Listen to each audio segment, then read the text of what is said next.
The day has come. It's Fed Day, and we have Axel Merk joining us now to help us look forward as to how this meeting might conclude today. What can we expect from the FOMC? Axel, good to speak to you. Great to be here. So Axel, the FOMC concludes today. The markets have been so focused on this meeting.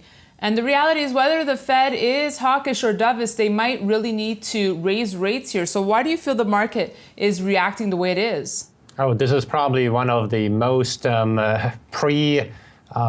pre-expected surprises, so to speak. And the thing is, everybody knows what's going to happen, but nobody knows how the market is reacting.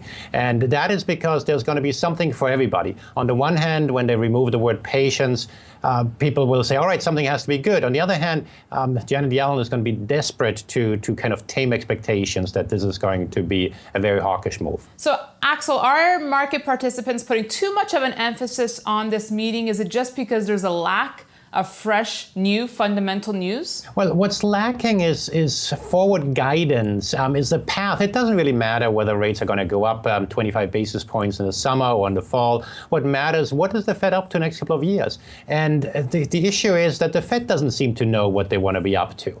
So there's this camp that says we need to have a rule-based Fed, meaning we need to know when something happens, this is the reaction function. And instead we have this quote-unquote data dependency. Nobody knows what it is, and it gives the Fed flexibility, but that inherently causes volatility in the market because people don't know what to make of it. All right, let's talk the US dollar now, which has hit a 12-year high this month.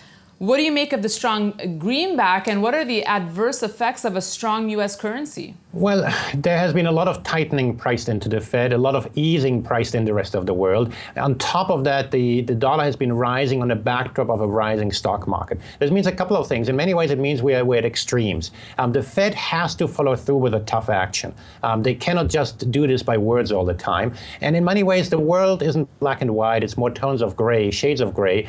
And as that happens, we have to come back down. And importantly, I just mentioned volatility is going to go back up. Well, when volatility goes back up, everything else equal, equity prices should come lower. The stock market has been rising off the backdrop of low volatility. And so similarly, all of this to me means that valuations are stretched, and including the dollar, that there are speculative positions at extremes, that we are due for quite a pullback at some point. Now, Axel, let's conclude with gold. The metal struggling ahead of the FOMC. What do you make of gold's reaction here? Well, in the short term, of course, it depends really how the market interprets the news. Is the glass half full or half empty? In the medium term, real interest rates are at minimal levels, meaning after inflation, you just get about nothing. That's a good environment. Long term, I don't think we can afford positive real interest rates in the US, in the Eurozone, or in Japan. And that's why long term I'm bullish on gold. In the short term, of course, anything can happen. Having said that, I do think many of the bears are out of the market. And so I think the downside